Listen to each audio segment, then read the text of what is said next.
ओम शांति। आज हम जिस टॉपिक के बारे में बात करने जा रहे हैं वो है मर्यादाएं। ऐसी बहुत सी मर्यादाएं हैं जो हमें इस ज्ञान मार्ग में आने के बाद मिलती हैं, लेकिन वो है स्थूल मर्यादाएं। जैसे अमृत वेला करना है या नुमा शाम योग करना है, मुरली कभी मिस नहीं करनी है, अपना खान पान शुद्ध रखना है। ये है स्थूल मर्यादाएं जो हम सभी को पता है। लेकिन हम आज कुछ ऐसी सूक्ष्म मर्यादाओं की चर्चा करने जा रहे हैं जो मुरलियों में आई हुई हैं, और उन मर्यादाओं की तरफ किसी का ध्यान जाता भी नहीं है ज़्यादा। इस चीज़ को क्लियर करने के लिए सबसे पहले एक कहानी सुनाना चाहूँगी। हम सब ने रामायण में ये कथा सुनी हुई है कि सीता का हरण हुआ। वो हरण कैसे हुआ, उसके पहले सीता हरण से पहले 7 बातें हुई। अगर उनमें से 6 बातें हो जाती और 7वीं ना होती तब भी हरण ना होता। वो 7वीं चीज़ इतनी इम्पोर्टेंट थी। पहली चीज़ थी आकर्षण हुआ। मृग को देखा और आकर्षण हुआ। हम लोग भी जब किसी आकर्षण में आते हैं, किसी व्यक्ति, वैभव, वस्तु के आकर्षण में आते हैं तो उलझ कर रह जाते हैं। फिर हमारी बुद्धि उसी चीज़ की तरफ लगी रहेगी, चाहे वो व्यक्ति हो या कोई वस्तु हो। दूसरी चीज़ वहाँ पर हुई पाने की इच्छा। जैसे ही आकर्षण हुआ, उस मृग को पाने की इच्छा तीव्र हो गई। हम भी क्या करते हैं, किसी चीज़ के प्रति आकर्षण हुआ और फिर हम उसे पाना चाहते हैं। तीसरी चीज़ हुई धोखा। आवाज़ को नहीं पहचाना। आवाज़ थी मारीच की और सीता ने समझा कि राम की आवाज़ है। धोखा हुआ। तो हम लोग भी इस धोखे में रह जाते हैं कि जिस चीज़ के प्रति हम आकर्षित हुए हैं या व्यक्ति के प्रति, वो हमारे लिए अच्छा है या बुरा है ये नहीं सोचते हम, बस हमें वो चाहिए ही चाहिए। चौथी चीज़ हुई अविश्वास। अपने राम के प्रति ही अविश्वास। क्या उसको नहीं पता था कि जो उसका साथी है उसे किसी की मदद की ज़रूरत हो सकती है?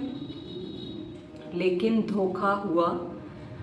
अपने ही राम को नहीं पहचाना, आवाज़ को अविश्वास हुआ। हम भी जब परमात्मा के प्रति अविश्वास से भर जाते हैं तब हमसे ऐसी गलतियां होती हैं।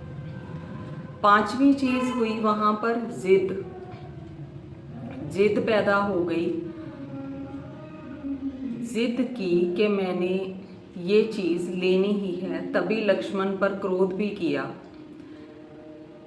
जब जिद पैदा होती है कुछ पाने की, कुछ करने की, तब व्यक्ति ऐसी गलतियां करता है। और अगर उस रास्ते में कोई आता है तो फिर वो चीज़ क्रोध को जन्म देती है।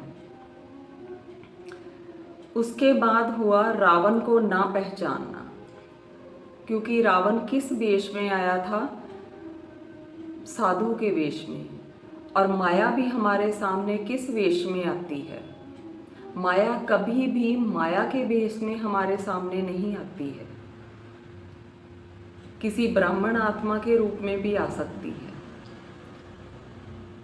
रावण को ना पहचानना, ये तो हुई 6 चीज़ें हरण होने से पहले। और 7वीं चीज़ हुई मर्यादा की रेखा का उल्लंघन, लक्ष्मण रेखा का उल्लंघन। अगर 6 चीज़ें हो जाती और 7वीं चीज़ ना होती तब भी सीता हरण ना होता। वो 7वीं चीज़ इसलिए इम्पॉर्टेंट है क्योंकि वहाँ पर ही बाकी सारी चीज़ें एक साइड पर हो जाती अगर ये एक चीज़ ना होती, मर्यादा का उल्लंघन ना होता। जैसे ही लक्ष्मण रेखा को पार किया, मर्यादा का उल्लंघन हो गया और सीता का हरण हो गया। हम सब भी जब मर्यादाओं का उल्लंघन करते हैं तो फिर हम सज़ा के हकदार भी बन जाते हैं। और वो सज़ाएं कैसी हो सकती हैं? ज्ञान हमारी बुद्धि से निकल जाएगा, हम फिर से धोखे खाएंगे, हम फिर से आकर्षण में आएंगे, फिर से दुखी होंगे। यही चीज़ें हमें बार बार बार बार उन्हीं रास्तों पर खींच कर लेकर जाएंगी जिन रास्तों से हम वापस आ चुके हैं। कुछ मर्यादाएं ऐसी हैं जिनके बारे में आज हम चर्चा करेंगे। वो बहुत सूक्ष्म मर्यादाएं हैं। स्थूल तो हम सभी पालन कर ही रहे हैं। स्थूल है तो दोनों ही इम्पोर्टेंट है। जितना महत्व स्थूल मर्यादाओं का है जो दिखाई देती है, उतना ही महत्व सूक्ष्म मर्यादाओं का भी है। लेकिन अगर सूक्ष्म में हम करेंगे तो स्थूल में हमें कोई बोझ नहीं लगेगा। अगर सूक्ष्म मर्यादाओं का पालन हो रहा है तो स्थूल मर्यादाओं को निभाने में हमें कोई कठिनाई नहीं हो सकती। ये मर्यादाएं भी मूल्यों में आई हुई हैं। इनमें से पहली मर्यादा है स्मृति की मर्यादा। जैसे ही हम अपनी स्मृति को भूल जाते हैं कि हम कौन हैं, मतलब हम अपनी स्मृति को भूले, अपनी आत्मा को भूले तो हम देह में आ गए, देह अभिमान में आए और गलतियां शुरू। अपनी स्मृति को भूले, अपने पिता की स्मृति को भूल जाएंगे। फिर जब अपनी ही स्मृति भूल गई तो उसकी स्मृति भी नहीं रहेगी। और ये सारा खेल ही बाबा कहते हैं किस चीज़ पर बना हुआ है? स्मृति और विस्मृति का खेल है। स्मृति होगी तो हम कुछ भी गलत नहीं कर सकते, कुछ भी गलत बोल नहीं सकते। विस्मृति होगी तो हमारे बोल, कर्म खराब हो सकते हैं। तो पहली मर्यादा स्मृति की है। हम कितना समय उस याद में टिकते हैं, कितने पावरफुल ढंग से उस याद में रह पाते हैं, ये निर्भर करता है स्मृति पर। जितनी ज़्यादा हम स्मृति रखते हैं अपनी या अपने पिता की, तो हम मर्यादा की लकीर के अंदर हैं। जब वो स्मृति भूल जाती है तो वहाँ मर्यादा का उल्लंघन होता है। कोई ना कोई उल्लंघन तो होता ही है। दूसरी चीज़ है स्थिति। बार बार एक चीज़ आती है मुरलियों में, एक रस अवस्था। स्थिति की स्टेज पर सेट रहो। जैसे ही हम अपनी स्थिति से हिलते हैं, हमारी स्थिति कभी ऊपर कभी नीचे, हम हिलते रहते हैं। कभी दुखी हो गए, कभी बहुत खुश हो गए। ये मर्यादा है स्थिति की। और स्थिति हमारी एक रस कैसे रहेगी? जब हम लगातार निरंतर याद में बने रहेंगे, बार बार अपना कनेक्शन उस परम पिता से जोड़ेंगे, तो हमारी स्थिति भी एक रस होनी स्टार्ट हो जाएगी। ये है स्थिति की मर्यादा। स्मृति और स्थिति। स्मृति रहेगी तो स्थिति कभी खराब नहीं हो सकती। तीसरी मर्यादा है कर्म की। जब भी हम कोई कर्म करते हैं, अगर हम त्रिकालदर्शी अवस्था में स्थित होकर करें, उस कर्म का परिणाम पहले ही देख लें, तो हमारे कर्म कभी खराब नहीं होंगे। और कई बार ये भी होता है कि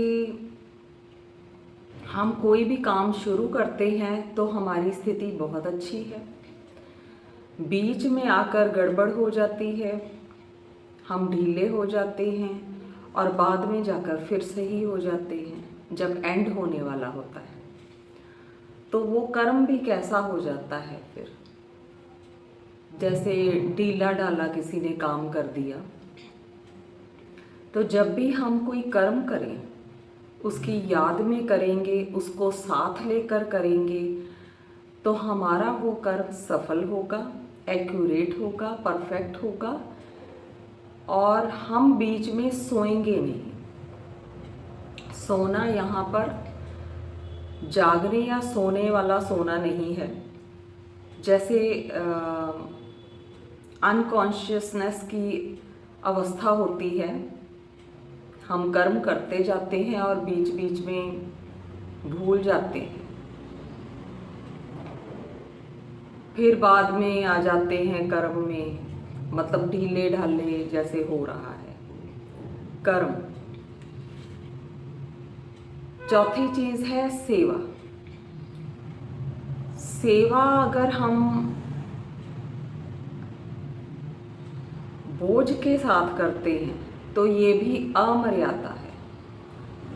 सेवा कर रहे हैं लेकिन बोझ सा बना हुआ है ऊपर कि मुझे करना पड़ता है, डेडिकेशन नहीं है, उस सेवा में लगन नहीं है, उमंग उत्साह नहीं है, तो वो भी अमर्यादा है। फिर चीज आ गई दान। जब चाहे हम किसी को ज्ञान का दान दे रहे हों या स्थूल वस्तुओं का दान दे रहे हों, वहाँ पर भी हमें अपनी मर्यादा में रहना है। दान, एक तो गुप्त दान बहुत सफल माना गया है कि किसी को पता ना चले, गुप्त दान हो और उस दान में निरहंकारिता हो। अगर हम स्थूल वस्तुओं का दान दे रहे हैं तब भी हमारे अंदर ये चीज़ नहीं होनी चाहिए कि मैं दे रहा हूँ। और अगर हम ज्ञान का दान कर रहे हैं, किसी को ज्ञान सुना रहे हैं, किसी को रास्ता दिखा रहे हैं, तब भी हमारे अंदर ये ना हो कि मैं ये कर रहा हूँ, मतलब मुझे इतना ज्ञान है और सामने वाले को तो इतना पता ही नहीं, मैं बता सकता हूँ। तो अगर यहाँ पर बुद्धि का अहंकार आ जाता है ना, लेकिन ये बुद्धि भी हमें किसने दी है? कैसे हम इतने सालों से बाबा की मुरलियाँ सुन रहे हैं, पढ़ रहे हैं, ज्ञान की बातें सुन रहे हैं और धीरे धीरे बाबा ने हमारी बुद्धि को रिफाइन किया है, डिवाइन किया है। तो ये किसी भी चीज़ का अगर दान करते हैं तो उसमें निरहंकारिता बाबा ने सिखाई है कि दान भी ऐसे करो। फिर है अनुभव। ऐसी कोई आत्मा होगी नहीं यहाँ पर जो इस ज्ञान मार्ग में आए और उसे कोई अनुभव ना हो, लेकिन अनुभव की भी मर्यादा है। कुछ अनुभव ऐसे होते हैं जिनको हम सबको सुना सकते हैं, उनको मोटिवेट कर सकते हैं, लेकिन कुछ अनुभव ऐसे होते हैं बहुत गहराई वाले जिनको अंदर समाना होता है, क्योंकि वो ही हमारी असली कमाई होती है। तो अनुभवों की भी मर्यादा है, कितना हमें बोलना चाहिए, कितना नहीं बोलना चाहिए, क्योंकि हर आत्मा की स्थिति अलग अलग होती है। फिर है बाबा ने हमें कहा तुम स्पिरिचुअल सिंगर हो। तो आप देखो, जब हम भक्ति मार्ग में थे या गुरुओं के पास भी गए तो वहाँ पर गीत कैसे होते हैं? मांगने वाले, दुखी होने वाले, उदासी वाले। और हमारे गीत कैसे हैं? पा लिया के गीत हैं हमारे, खुशी वाले गीत हैं हमारे। यहाँ पर सेटिस्फैक्शन दिखाई देती है। अगर हम स्पिरिचुअल सिंगर हैं तो हमारे गीतों में ही संतुष्टता दिखाई देती है, स्पिरिचुअल सिंगर। और अगर हमारे गीतों में हम जो भी बोलते हैं खुशी नहीं है, उदासी है, तो ये भी अमर्यादा है। हमारे गीत होने चाहिए ज्ञान के, योग के, पा लिया के गीत। फिर है हम स्पिरिचुअल डांसर भी हैं। अगर हम दुख के डांस करते रहते हैं, उदासी के, निराशा के, ऐसे डांस करते हैं, तो बाबा ने हमें बार बार कहा है कि मन का डांस होता रहे। मन का डांस तभी होगा जब हमें ये स्मृति रहेगी कि हम कौन हैं, किसकी संतान है। सिर्फ इतना ही याद रह जाए तो मन हमेशा डांस करता रहेगा कि हमें कौन मिला है। तो स्पिरिचुअल डांसर अगर हम नहीं बनते हैं तो ये भी अमर्यादा है। फिर है हम स्पिरिचुअल पेंटर हैं। बाबा बहुत बार मुरलियों में कहते हैं अपना चित्र निकालो। चित्र कौन सा निकालना है हमने? या तो अपने फरिश्ते स्वरूप का चित्र निकालना है, अपने दैवी स्वरूप का चित्र निकालना है, और अगर इसके अलावा हम अपने चित्र दुख वाले निकालते हैं, निराशा वाले, उदासी वाले निकालते हैं, तो यहाँ पर भी मर्यादा का उल्लंघन हो रहा है। फिर है हम स्पिरिचुअल आर्टिस्ट हैं। कौन सी कला हमें सीखनी है? कलाएं यहाँ पर आकर हमें बहुत पता चलती हैं इस ज्ञान मार्ग में कि ये कलाएं हैं जो हमने अपने अंदर भरनी है। हर्षित मुक्ता भी एक कला है। हमेशा खुश रहना, चेहरा चमकता रहे, ये भी एक कला है। अपने मन को उस परमात्मा में सदा के लिए लगा देना, ये भी कला है। दूसरों के हृदय को छू लेना उस ज्ञान की गहराई से, ये भी एक कला है। बहुत सारी कलाएं हैं। तो जैसे जैसे हम ये चीज़ें सीखते जाते हैं, हम अपने अंदर कलाएं भरते जाते हैं। हम कौन से आर्टिस्ट बनते हैं? किसी में कोई विशेषता होती है, किसी में कोई विशेषता होती है, किसी में कोई कला होती है, किसी में कोई कला होती है।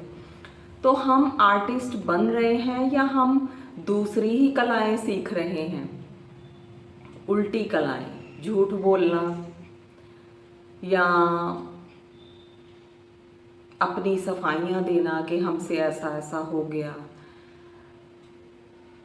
तो हम आर्टिस्ट बने, लेकिन इन कलाओं को अपने अंदर भर कर हम स्पिरिचुअल आर्टिस्ट बन सकते हैं। अगर नहीं बनते हैं तो फिर हम मर्यादाओं का उल्लंघन ही कर रहे हैं।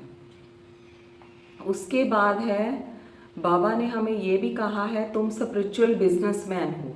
हम कौन सा बिजनेस करते हैं? दुआएं जमा करने का, दुआएं कमाने का बिजनेस है हमारा सबसे बड़ा इस संसार में। क्योंकि धन कमाने में तो पूरी दुनिया ही लगी हुई है। हम वो हैं जो दुआएं कमाने में विश्वास रखते हैं, क्योंकि ये बड़े बुजुर्गों से भी सुना हुआ होगा सभी ने कि जहाँ पर धन काम नहीं आता वहाँ पर दुआएं काम आती हैं। दुआएं वहाँ भी काम आ जाती हैं जहाँ पर धन काम नहीं आ सकता। तो हमने ये बिजनेसमैन बनना है, स्पिरिचुअल बिजनेसमैन। दुआएं ही देनी है, दुआएं ही लेनी है। फिर है हम मिल मास्टर भी हैं, स्पिरिचुअल मिल मास्टर। कौन सी मिल चलाते हैं हम? ज्ञान और योग की, सेवाओं की। ये मिल है जो 24 घंटे चलती रहती है। अगर इस मिल को छोड़कर हम कोई और मिल चला रहे हैं गॉसिप्स कर रहे हैं, प्रदर्शन हो रहा है, दूसरों को देख रहे हैं, दूसरों की बातें कर रहे हैं, निंदा ग्लानि कर रहे हैं, तो फिर हम वो मिल चला रहे हैं सांसारिक, ये मिल नहीं चला रहे, हम स्पिरिचुअल नहीं। फिर है हम माइंड मास्टर भी हैं। माइंड क्या होती है? खजाने की निशानी है ना माइंड। Spiritual mind master. अगर हमने अपने अंदर सारे खजाने भरे हैं तब भी हम उन खजानों को लेकर बहुत अमीर हम अपने आप को मान सकते हैं। अगर वो खजाने हमें नहीं मिलते, हम उन खजानों को अपने अंदर नहीं भरते, तब भी अमर्यादा हो रही है। उन खजानों को हमने नहीं लिया, अपने अंदर नहीं भरा, जिन खजानों को देने के लिए हमारा परम पिता इस वक्त आया हुआ है, तो यहाँ पर भी मर्यादा का उल्लंघन हो रहा है। अगली मर्यादा है पवित्रता की, संपूर्ण पवित्रता। तन मन धन, मन वचन कर्म से, हर कर्म में पवित्रता, संपूर्ण पवित्रता, ये सबसे बड़ी मर्यादा है हमारे इस जीवन की।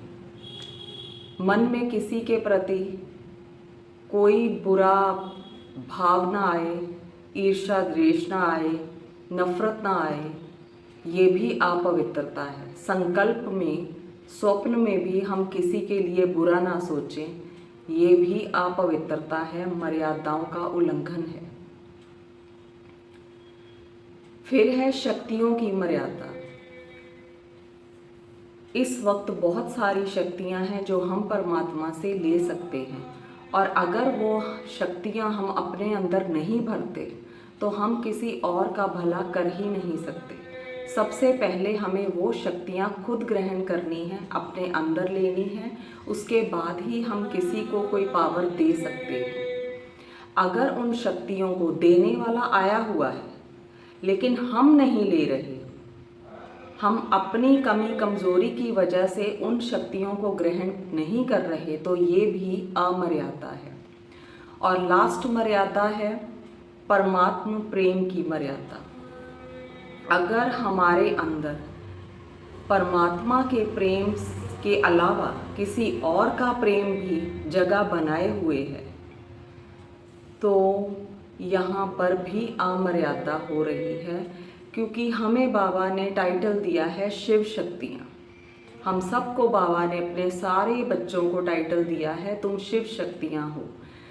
तो अगर शक्ति शिव से कंबाइंड नहीं रह सकती, किसी और के साथ कंबाइंड होती है, कोई और व्यक्ति, कोई और वस्तु उसकी बुद्धि में रहती है, तो वो शक्ति कमज़ोर ही होगी ना, क्योंकि शिव से अलग हो गई।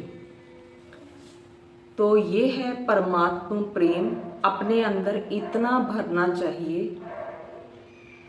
कि किसी और चीज़ के लिए, किसी और चीज़ के प्रेम के लिए कोई जगह ना बचे। ये है ऐसी सूक्ष्म मर्यादाएं जिनको अगर हम अपनी बुद्धि में भी लेकर चलेंगे तो हम कभी भी अपनी स्थिति खराब नहीं कर सकते, हमारा कोई बोल व्यर्थ नहीं जा सकता, हमारे संकल्प सिद्ध होंगे। ये सूक्ष्म मर्यादाएं हैं। और अगर हम अमर्यादा लफ्ज़ सुनते हैं तो दिल को ठेस लगनी चाहिए कि हमसे कोई अमर्यादा तो नहीं हो रही, हम मर्यादाओं का उल्लंघन तो नहीं कर रहे बुद्धि से, क्योंकि सबसे पहले बुद्धि में ही संकल्प चलते हैं। अगर वहाँ पर हमने ये चीज़ कंट्रोल कर ली तो हमारे कर्मों में या बोलों में ऐसी कोई भी चीज़ आ ही नहीं सकती। ये हैं कुछ सूक्ष्म मर्यादाएं जिनको हमें बुद्धि में सदा रखना ही चाहिए। ओम शांति।